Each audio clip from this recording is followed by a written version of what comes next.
ਅੱਜ ਦੀਆਂ ਖਬਰਾਂ ਵੱਲ ਚੱਲੀਏ ਤੇ ਯੂਕਰੇਨ ਨੇ ਰਸ਼ੀਆ ਨੂੰ ਪੂਰੀ ਤਰ੍ਹਾਂ ਹਿਲਾ ਕੇ ਰੱਖ ਦਿੱਤਾ ਹੈ। ਕਹਿੰਦੇ ਵੀ ਇੰਨੀ ਵੱਡੀ ਗਿਣਤੀ ਦੇ ਵਿੱਚ ਉਹਨਾਂ ਨੇ ਡਰੋਨ ਰਸ਼ੀਆ ਦੇ ਵਿੱਚ ਭੇਜੇ ਆ, ਟਰੱਕਾਂ ਦੇ ਥੱਲੇ ਲੁਕੋ ਕੇ। ਯੂਜ਼ਲੀ ਜਿਹੜੇ ਡਰੋਨ ਆ ਉਹ ਉੱਪਰ ਦੀ ਜਾਂਦੇ ਆ, ਸੋ ਉਹਨਾਂ ਦੇ ਬਹੁਤ ਵੱਡੀ ਗਿਣਤੀ ਦੇ ਵਿੱਚ ਜਿਹੜੇ ਜਹਾਜ਼ ਆ ਉਹ ਤਬਾਹ ਕਰ ਦਿੱਤੇ ਹੈਗੇ ਆ। ਕਹਿੰਦੇ ਵੀ 40 ਦੇ ਕਰੀਬ ਜਿਹੜੇ ਬੰਬਰਸ ਆ ਉਹ ਰਸ਼ੀਆ ਨੂੰ ਭੇਜੇ ਗਏ ਯੂਕਰੇਨ ਵੱਲੋਂ। ਤੇ ਹੁਣ ਵੀਡੀਓਜ਼ ਵੀ ਬਹੁਤ ਆ ਰਹੀਆਂ ਆ ਵੀ ਕਿੰਨਾ ਜ਼ਿਆਦਾ ਜਿਹੜਾ ਉਹ ਨੁਕਸਾਨ ਹੋਇਆ ਹੈਗਾ। ਕਹਿੰਦੇ ਵੀ ਜਿਹੜੇ ਰਸ਼ੀਆ ਦੇ ਮਿਲਟਰੀ ਬਲੌਗਰ ਆ ਉਹ ਇਸ ਨੂੰ ਕੰਪੇਅਰ ਕਰ ਰਹੇ ਆ ਜਦੋਂ ਜਾਪਾਨ ਵਾਲਿਆਂ ਨੇ ਯੂਐਸਏ ਦੇ ਵਿੱਚ ਪਰਲ ਹਾਰਬਰ ਨੂੰ ਅਟੈਕ ਕੀਤਾ ਸੀ 1941 ਦੇ ਵਿੱਚ ਜਹਾਜ਼ਾਂ ਦੇ ਨਾਲ। ਸੋ ਇੱਥੋਂ ਤੁਸੀਂ ਅੰਦਾਜ਼ਾ ਲਾ ਲਓ ਵੀ ਕਿੱਡਾ ਕੁ ਵੱਡਾ ਜਿਹੜਾ ਅਟੈਕ ਆ ਉਹ ਯੂਕਰੇਨ ਨੇ ਰਸ਼ੀਆ ਦੇ ਉੱਤੇ ਕੀਤਾ ਹੈਗਾ।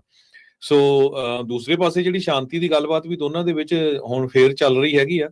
ਤੇ ਹੋਪਫੁਲੀ ਕਹਿੰਦੇ ਵੀ ਉਹਦੇ ਵਿੱਚ ਇਹ ਕਿਹਾ ਗਿਆ ਆ ਵੀ 1000 ਤੋਂ ਵੱਧ ਜਿਹੜੇ ਕੈਦੀ ਆ ਉਹਨਾਂ ਨੂੰ ਸਵੈਪ ਕੀਤਾ ਜਾਊਗਾ। ਵੀ ਯੂਕਰੇਨ ਵਾਲੇ ਰਸ਼ੀਆ ਦੇ ਕੈਦੀਆਂ ਨੂੰ ਛੱਡਣਗੇ ਤੇ ਰਸ਼ੀਆ ਵਾਲੇ ਯੂਕਰੇਨ ਦੇ ਜਿਹੜੇ ਕੈਦੀ ਆ ਉਹਨਾਂ ਨੂੰ ਛੱਡਣਗੇ। ਜੀ। ਅੱਜ ਦੀਆਂ ਖਬਰਾਂ ਵੱਲ ਚੱਲੀਏ ਤੇ ਯੂਕਰੇਨ ਨੇ ਰਸ਼ੀਆ ਨੂੰ ਪੂਰੀ ਤਰ੍ਹਾਂ ਹਿਲਾ ਕੇ ਰੱਖ ਦਿੱਤਾ ਹੈ। ਕਹਿੰਦੇ ਵੀ ਇੰਨੀ ਵੱਡੀ ਗਿਣਤੀ ਦੇ ਵਿੱਚ ਉਹਨਾਂ ਨੇ ਡਰੋਨ ਰਸ਼ੀਆ ਦੇ ਵਿੱਚ ਭੇਜੇ ਆ, ਟਰੱਕਾਂ ਦੇ ਥੱਲੇ ਲੁਕੋ ਕੇ।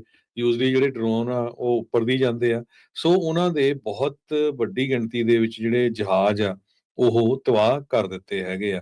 ਕਹਿੰਦੇ ਵੀ 40 ਦੇ ਕਰੀਬ ਜਿਹੜੇ ਬੰਬਰਸ ਆ ਉਹ ਰਸ਼ੀਆ ਨੂੰ ਭੇਜੇ ਗਏ ਯੂਕਰੇਨ ਵੱਲੋਂ। ਤੇ ਹੁਣ ਵੀਡੀਓਜ਼ ਵੀ ਬਹੁਤ ਆ ਰਹੀਆਂ ਆ ਵੀ ਕਿੰਨਾ ਜ਼ਿਆਦਾ ਜਿਹੜਾ ਉਹ ਨੁਕਸਾਨ ਹੋਇਆ ਹੈਗਾ।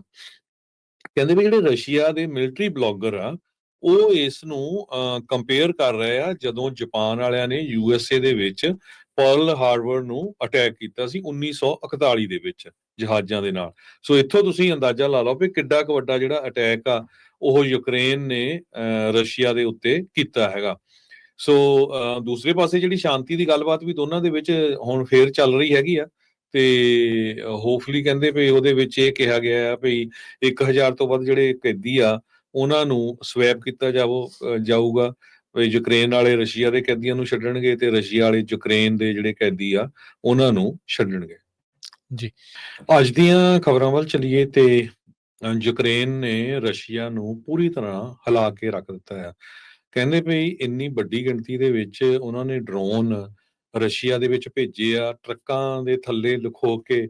ਯੂਜ਼ਲੀ ਜਿਹੜੇ ਡਰੋਨ ਆ ਉਹ ਉੱਪਰ ਦੀ ਜਾਂਦੇ ਆ, ਸੋ ਉਹਨਾਂ ਦੇ ਬਹੁਤ ਵੱਡੀ ਗਿਣਤੀ ਦੇ ਵਿੱਚ ਜਿਹੜੇ ਜਹਾਜ਼ ਆ ਉਹ ਤਬਾਹ ਕਰ ਦਿੱਤੇ ਹੈਗੇ ਆ। ਕਹਿੰਦੇ ਵੀ 40 ਦੇ ਕਰੀਬ ਜਿਹੜੇ ਬੰਬਰਸ ਆ ਉਹ ਰਸ਼ੀਆ ਨੂੰ ਭੇਜੇ ਗਏ ਯੂਕਰੇਨ ਵੱਲੋਂ। ਤੇ ਹੁਣ ਵੀਡੀਓਜ਼ ਵੀ ਬਹੁਤ ਆ ਰਹੀਆਂ ਆ ਵੀ ਕਿੰਨਾ ਜ਼ਿਆਦਾ ਜਿਹੜਾ ਉਹ ਨੁਕਸਾਨ ਹੋਇਆ ਹੈਗਾ। ਕਹਿੰਦੇ ਵੀ ਜਿਹੜੇ ਰਸ਼ੀਆ ਦੇ ਮਿਲਟਰੀ ਬਲੌਗਰ ਆ ਉਹ ਇਸ ਨੂੰ ਕੰਪੇਅਰ ਕਰ ਰਹੇ ਆ ਜਦੋਂ ਜਾਪਾਨ ਵਾਲਿਆਂ ਨੇ ਯੂਐਸਏ ਦੇ ਵਿੱਚ ਪਰਲ ਹਾਰਬਰ ਨੂੰ ਅਟੈਕ ਕੀਤਾ ਸੀ 1941 ਦੇ ਵਿੱਚ ਜਹਾਜ਼ਾਂ ਦੇ ਨਾਲ।